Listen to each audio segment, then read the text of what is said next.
All right, well, here we go. I don't know about you, but this has been one jam-packed summer for my family and I. And frankly, I've enjoyed a few weeks off from Friday content production. What you see as a Food for Thought Friday video really entails a full week of reading, video recording, editing, and then on Friday, I get to go to my computer, hit publish, and it's all there. But it's a full week, and I've enjoyed a little bit of downtime from that. It's given me the opportunity to do some other stuff, but also to do some fairly deep reading. So let's get into this. You ready? All right, you know what it is. It's 5 o'clock somewhere, and that must mean it's time for another Food for Thought Friday.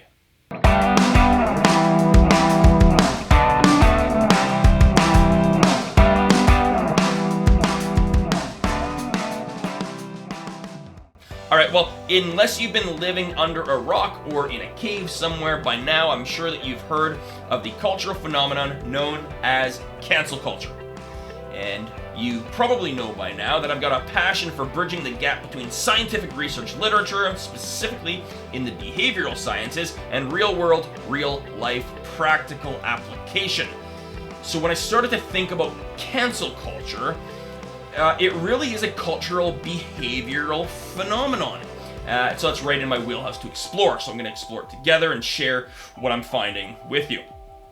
But I think if you ask 10 different people what their opinion is on cancel culture, you're probably going to get 15 different opinions or responses. The thing is polarizing at absolute best. But there are two general perspectives here, and I'll unpack both of them. They are, number one, cancel culture is a means of speaking truth to power. This perspective has grown out of the previous civil rights movements and is somewhat of an offshoot to call-out culture or boycotts and non-violent direct action.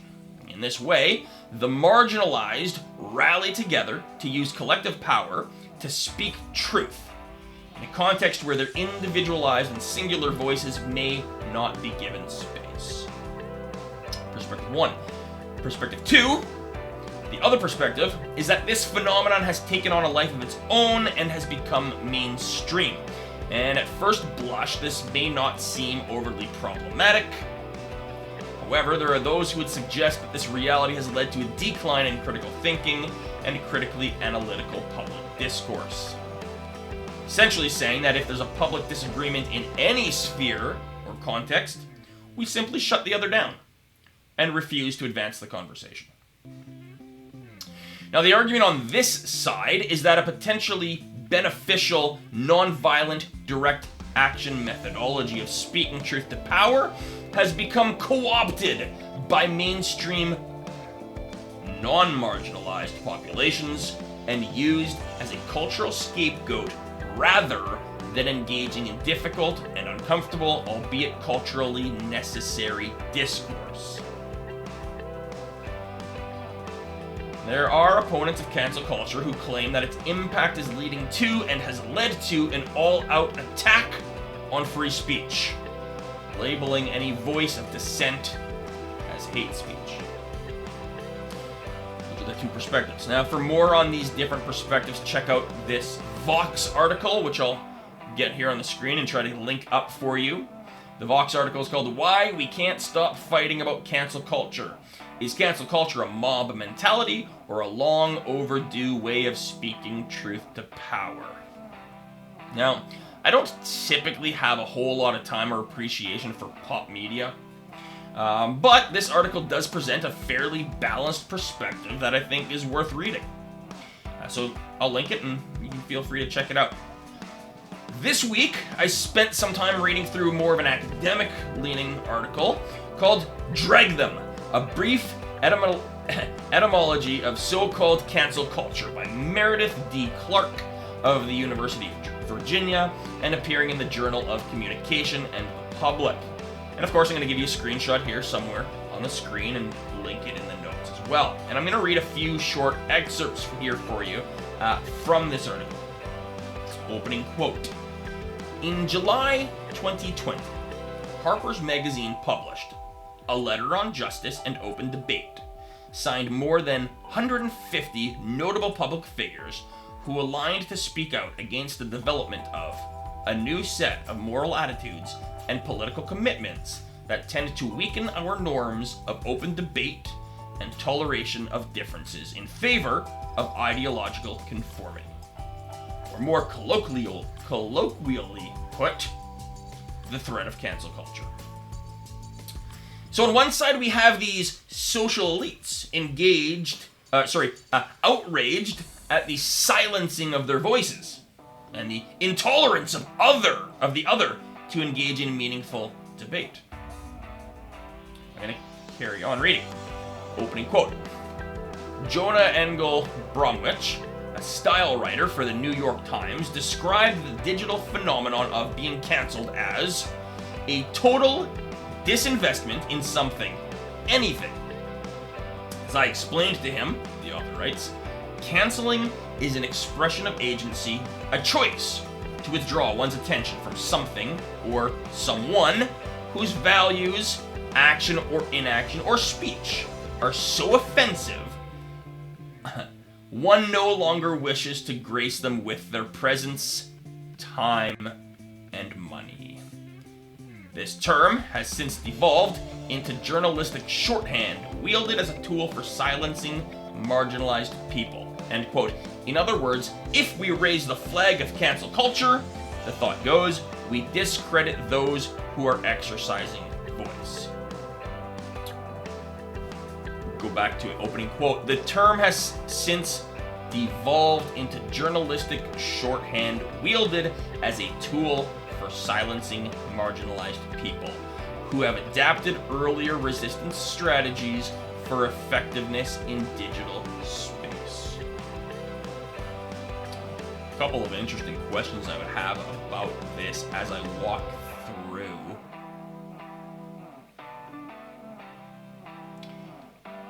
It's an expression of agency. I like that. It's a choice to withdraw one's attention from something or something, or something and someone. Again, I like that. It's an exercising of agency. When their speech or action or inaction is so offensive, that one no longer wishes to grace them with their presence, time, and money. Interesting. I think everybody should have agency to give your attention or not to give your attention. Okay. On the face of things, I don't think that's terrible. Let's go back to the article. Opening quote. Cancel culture is situated in the Habermasian concept of the public sphere, which assumes public discourse is the realm of the elites. Earlier examples of discursive accountability practices include reading, dragging, calling out, in, and even canceling are the creations of counter-publics that are conspicuously absent from the American public imagery, which holds a lofty vision of newspaper op-ed pages, radio shows, town hall meetings, and the like as forums for debate where a multiplicity of discursive publics are equally empowered to engage in debate and the free expression of ideas. This simply isn't so. End quote. Okay, so the author here, Clark is saying, look, cancel culture developed because of the perception that the public discourse around important ideas historically and systemically ignores and leaves out the voices of the marginalized. There, according to Clark was saying, there is no multiplicity of discursive publics who are equally empowered to engage in debate and the free expression of ideas, and therefore the powerless must find other means of gaining voice. That's the concept. I'll read one more section.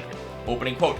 The rapid mobilization in digital resistance and accountability practice among otherwise disempowered people compels us to identify who or what defines the disputed concept of the public sphere, who sets the rules of engagement, and thus what is considered talking back to dominant discourses. Closing quote.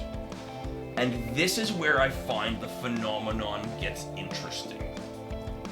If we accept that there is a public sphere of discourse which systemically silences a marginalized population. And I actually have no problem thinking that this is indeed true. Okay.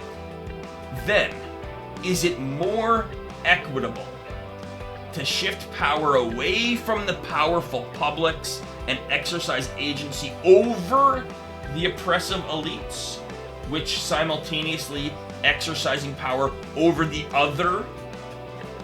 Or is it more equitable to shape a joined future with shared power?